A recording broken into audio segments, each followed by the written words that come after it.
ఉజ్జన్ గారు భోజనం అయిపోయిందా? లేదు లక్ష్మి, ఇప్పుడు వంట అయింది. ఈరోజు ఏటి కూరలు వెరైటీలా ఈరోజు వెజిటబుల్ బిర్యానీ చేశాను. స్మెల్ అదిరిపోతుంది, వాసన గుమ్మగుమ్మలాడు. అన్ని వెజిటబుల్స్ అన్నీ వేసి వెజిటబుల్ బిర్యానీ చేశాను. ఇందులోకి రైతా, ఇంకా పెరుగు వడ చేశాను.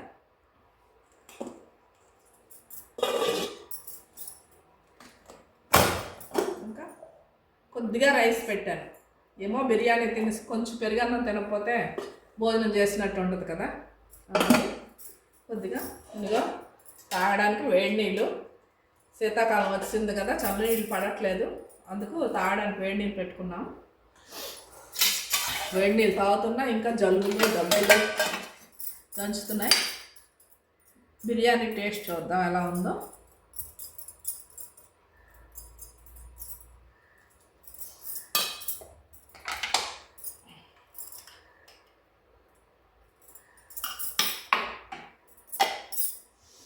జలుబు ఉంది, పెరిగేసుకుంటున్నాను అనుకుంటున్నారా?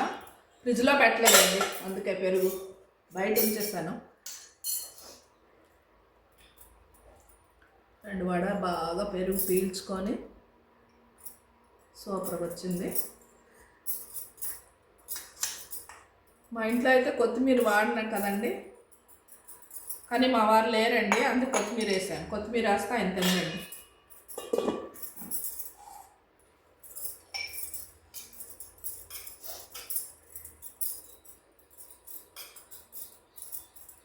వేడిగా ఉంది.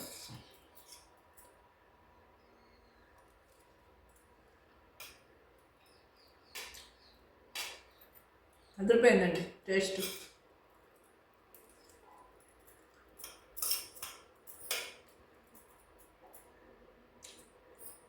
జీడిపప్పు,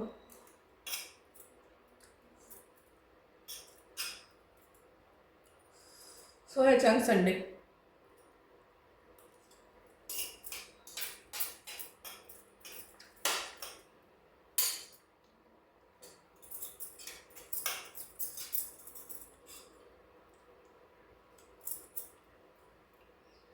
సూపర్గా ఉందండి బిర్యానీ.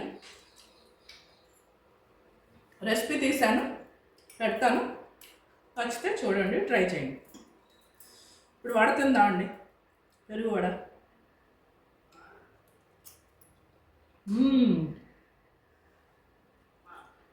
సూపర్గా ఉంది.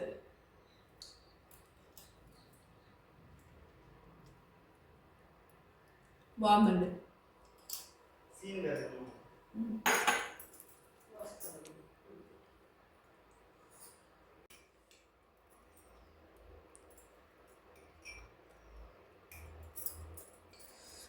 పెరుగు కూడా బాగా పెరుగులో నాని మెత్తగా దూదిలాగా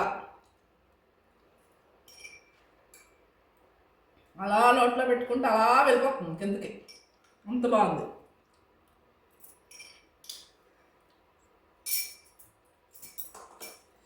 చాలా బాగుందండి బిర్యానీ, బాగా కుదిరింది.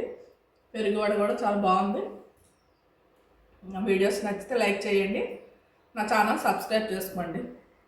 అందరూ చూస్తున్నారు, వ్యూస్ వస్తున్నాయి, కానీ ఎవరు లైక్ చేయట్లేదు, కామెంట్ పెట్టట్లేదు. వ్యూస్ వచ్చినన్ని లైక్స్ రావట్లేదు, లైక్స్ వచ్చినన్ని కామెంట్స్ రావట్లేదు. ప్లీజ్ అండి, ఏం పోయింది, నా మొఖాన్ని ఒక లైకో ఒక కామెంటో పడేయండి. దాంతో మాత్రం మీకు నష్టం లేదు, నాకు సబ్స్క్రైబర్స్ పెరుగుతారు, నా వీడియో కూడా అందరికీ చేరుతుంది. కొంచెం లైక్ చేయండి, కామెంట్ చేయండి. Thank you.